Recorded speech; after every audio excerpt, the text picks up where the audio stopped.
Hello friends, आप सभी का अल्फा टेक्नो एजुकेशन स्वागत है। दोस्तों, आज की हम इस वीडियो में आपको भारत के संविधान के मौलिक अधिकारों के बारे में अध्ययन करेंगे। और इस मौलिक अधिकारों के अध्ययन में मुख्य रूप से जो एनसीईआरटी की कक्षा 11वीं की बुक है उसके बेसिस पर करेंगे, जो कि आपको यहाँ पर दी हुई है, जिसका आज हम चैप्टर 2 पढ़ने वाले हैं। तो सबसे पहले दोस्तों हम देखेंगे कि चैप्टर 2 में क्या क्या इंट्रोडक्शन है, इससे हम क्या क्या सीखेंगे। तो यहाँ देख सकते हैं कि हम यहाँ जानेंगे कि फंडामेंटल राइट्स होते क्या हैं, उनको किस प्रकार से प्रोटेक्ट किया जाता है, और जुडिशरी मुख्य रूप से न्यायपालिका का क्या रोल होता है इन सारे मौलिक अधिकारों को प्रोटेक्ट करने में और इनको इंटरप्रेट यानी कि उसका क्या मीनिंग है इनको करने में।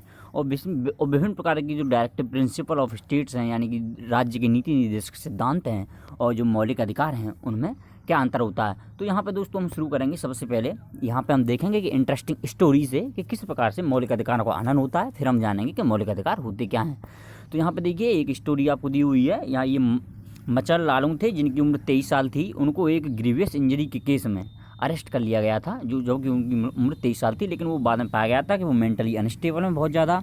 और इस प्रकार उनका इलाज जो है कि लोकप्रिय गोपीनाथ हॉस्पिटल में तेजपुर में चला था। लेकिन बहुत साल इलाज चलने के बाद 1997 तक उनको ये भी कहा गया था कि वो जो है कि ट्रायल में, यानी कि कोर्ट में जो ट्रायल चल रहा है, केस चल रहा है, उसमें वो अपनी गवाही दे सकते हैं या काम कर सकते हैं। लेकिन फिर भी अथॉरिटी ने उनमें कोई ध्यान नहीं दिया। और उनको जब वो 77 साल के हो गए, देख सकते हो आप, 23 से 77 साल हो गए, 54 साल तक उनको कस्टडी में रखा गया। तो यहाँ पे देख सकते हो एक व्यक्ति को 54 साल तक कस्टडी में रखा गया, उसकी राइट टू लाइफ क्या रहा, उसकी फ्रीडम क्या रही। तो इस प्रकार से मौलिक अधिकारों का यहाँ पर बुरी तरह से हनन हुआ था।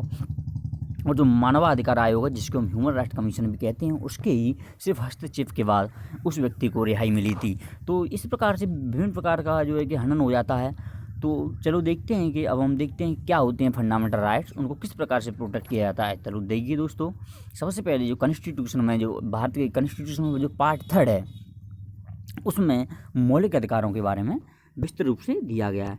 तो ये बिल ऑफ राइट्स क्या होता है, बिल ऑफ राइट्स क्या होता है, ये लिस्ट होती है, जो लिस्ट है जो मौलिक अधिकारों की, उसी को हम बिल ऑफ राइट्स कहते हैं। और ये बिल ऑफ राइट्स क्या क्या हमको प्रोवाइड कराते हैं, ये गवर्नमेंट से हमको बचाते हैं कि किसी भी व्यक्ति का, इंडिविजुअल व्यक्ति का, against the right of individual, किसी भी व्यक्ति का जो राइट्स है उसका हनन हो रहा है तो गवर्नमेंट उसको बचाएगी। और इसके अलावा यदि उसका हनन हो जाता है किसी मौलिक अधिकार का, तो इंश्योर रेमेडी, यानी उसके लिए जो भी उसका भुगतान होगा उसको वो पे भी करेगी गवर्नमेंट। इसके अलावा लेकिन यहाँ दोस्तों सवाल उठता है कि सरकार किस व्यक्ति से जो है कि कौन होता है जो राइटों का हनन करता है, क्या वो कोई व्यक्ति होता है या सरकार होती है। तो जैसा कि अब यहाँ सिंपल सी बात है, कोई व्यक्ति किसी का अधिकारों का हनन कर सकता है। यहाँ तक कि एग्जीक्यूटिव हैं, ब्यूरोक्रेसी है, पार्लियामेंट है, ये भी ऐसा नियम कोई बना सकती है जिससे लोगों के अधिकारों का हनन हो। और इस प्रकार से अधिकारों का हनन गवर्नमेंट ऑर्गेनाइजेशन के विभिन्न प्रकार के लोग कोई भी कर सकते हैं।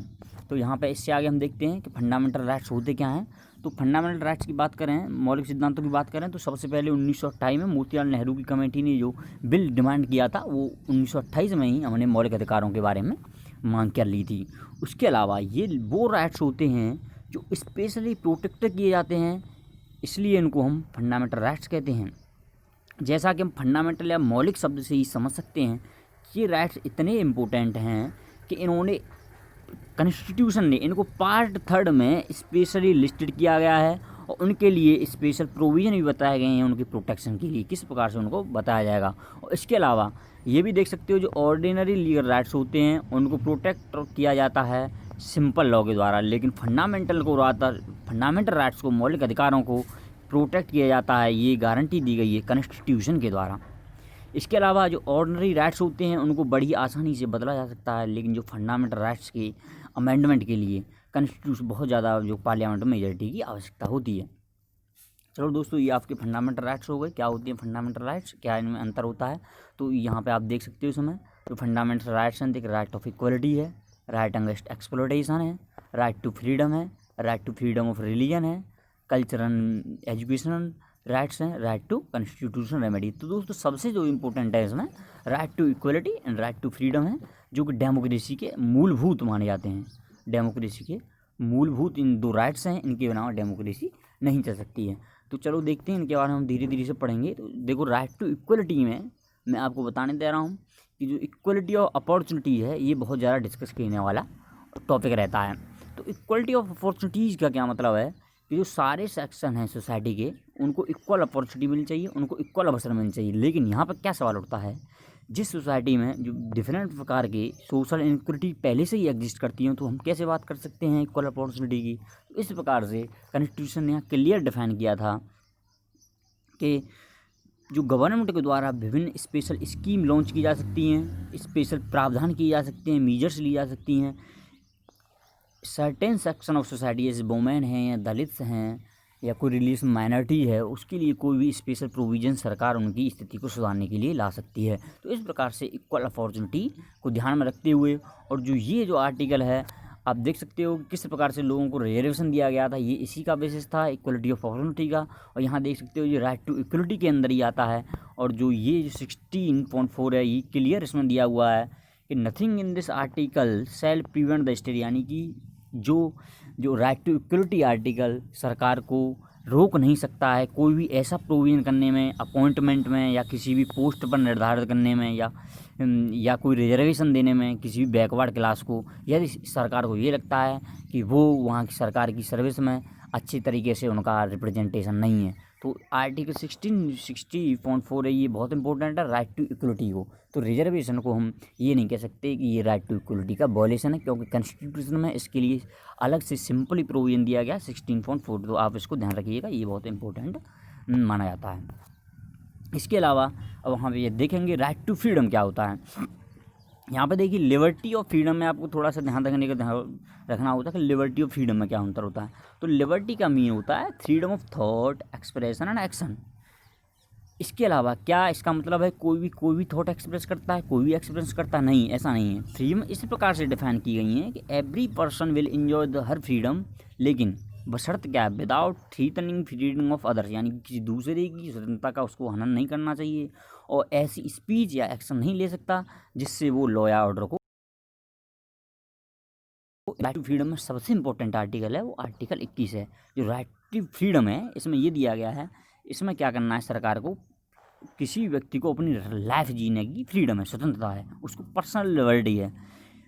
और जो प्रोटेक्शन ऑफ लाइफ है, यानी कि कोई भी व्यक्ति है उसको हम किसी ज़िंदगी जीने से हम उसको मना नहीं कर सकते। और उसके यदि उसकी जैसे कि उसकी लाइफ को, लिबर्टी को, स्वतंत्रता को, जैसे किसी व्यक्ति को हम अरेस्ट करना है या उसकी हम फ्रीडम को, जैसे कोई व्यक्ति अरेस्ट हो गया तो उसकी फ्रीडम रुक गई, तो उसको सिर्फ हम ऐसा कर सकते हैं प्रोसीजर इस्टेब्लिश्ड बाई लॉ। यदि नियम के द्वारा उसने कोई क्राइम किया है तो उसके द्वारा हम उसकी फ्रीडम ऑफ लाइफ को या लिबर्टी को रोक सकते हैं। इसके अलावा जो राइट टू फ्रीडम है, राइट टू लाइफ या राइट टू फ्रीडम, इतना ही नहीं, राइट टू लाइफ इंक्लूड करता है राइट टू लिव को। ये सुप्रीम कोर्ट के अभी ही नए निर्देश दिए गए हैं, कई बार डिसीजन आए हैं। जो राइट टू लाइफ का मतलब राइट टू लिव है विद ह्यूमन डिग्निटी और फ्री फ्रॉम एक्सप्लॉयटेशन, ये भी राइट टू लाइफ के अंदर आता है। और right to shelter and livelihood भी, ये भी राइट टू लाइफ के अंदर आता है, क्योंकि सुप्रीम कोर्ट ने ये आर्गूमेंट दिया है कि यदि व्यक्ति को रहने के लिए ही, उसको आजीविका चलाने के लिए उसके पास कुछ नहीं है तो वो राइट टू लाइफ उसका कैसे रह पाएगा। तो इस प्रकार हम देख सकते हैं कि एक ही राइट के कई मतलब हो सकते हैं, उनको जुडिशरी विभिन्न प्रकार से इंटरप्रेट भी कर सकती है। तो आइए चलो आगे बढ़ते हैं। तो इस यहाँ पे देखिए आप प्रिवेंटिव डिटेंशन है, आप देखिए किस प्रकार से व्यक्ति के अब यहाँ पे फ्रीडम, राइट टू फ्रीडम को किस प्रकार से सरकार के द्वारा लिया जाएगा। यानी कि ऐसा ही नहीं कि इतनी फ्रीडम आके आप कुछ भी करोगे।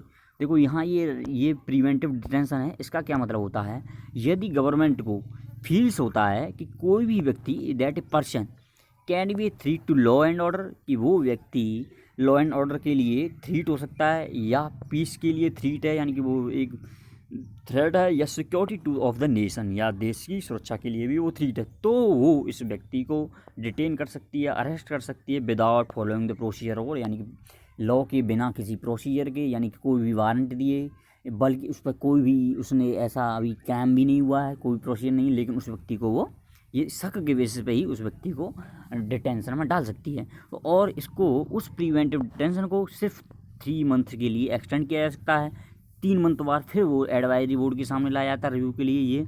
लेकिन इस टूल को ये माना जाता है कि ये बहुत ही इफेक्टिव टूल है एंटी सोशल एलिमेंट के लिए, लेकिन कई बार सरकार इसको मिसयूज भी कर देती है। जैसा कि आज जम्मू कश्मीर में भी कई जो कि विभिन्न प्रकार के नेता, महबूबा मुफ्ती, शेख अब्दुल्ला को भी इसी के तहत जो है कि सरकार ने डिटेंशन में डाल दिया था। तो यहाँ पे इस प्रिवेंटिव डिटेंशन में यहाँ पे बड़ा ही 3 जो right to life, right to freedom और सिक्योरिटी, इसके बीच में कॉम्प्लेक्स इश्यू बन जाता है किस चीज़ को प्रायोरिटी दी जाए और किस चीज़ को नहीं दिया है। तो इस प्रकार से बहुत सारे जो नियम हैं आपके यहाँ देख सकते हो किस प्रकार से अधिकारों का हनन होता है। इसके अलावा यहाँ ये भी देख सकते हो कि सरकार ने और जो है कि कॉन्स्टिट्यूशन ने किस प्रकार से कुछ प्रोटेक्शन भी दिए हैं किसी भी इंडिविजुअल को, जिस पर जैसा कि संविधान में ये माना जाता है कोई भी व्यक्ति को तब तक उसको गिल्टी नहीं माना जाएगा तब तक उस पर कोर्ट जो है कि आरोप को सिद्ध नहीं कर देगा। इस वजह से ये भी माना जाता है कि किसी व्यक्ति को एक ही ऑफेंस के लिए 1 से 2 बार नहीं पनिश किया जा सकता। किसी भी बैकडेट से उसको इलीगल बैकडेट से उस पर कोई आरोप नहीं लगा सकते और किसी भी व्यक्ति से उसके खुद के खिलाफ एविडेंस कलेक्ट करने के लिए नहीं कहा जा सकता। इसके अलावा क्योंकि वो व्यक्ति गिल्टी नहीं माना जाता है तो वो व्यक्ति अपने लिए कोई भी डिफेंस में कोई भी उसको अधिकार है कि वो अपने लिए वकील चुन सकता है। उसको बहुत सारे अधिकार जो है कि अब बाद में दिए गए हैं। तो इस प्रकार से दोस्तों हम देखते हैं विभिन्न प्रकार के राइट्स के बारे में और आगे की जो राइट्स हैं जैसे right to freedom, religious freedom है, right to free from exploitation है। तो इस प्रकार के राइट्स को भी हम अगली वीडियो में देखेंगे। और दोस्तों यदि आपको हमारा वीडियो पसंद आया तो आप हमारी वीडियो को लाइक कर सकते हैं और हमारे चैनल को सब्सक्राइब भी कर सकते हैं। धन्यवाद।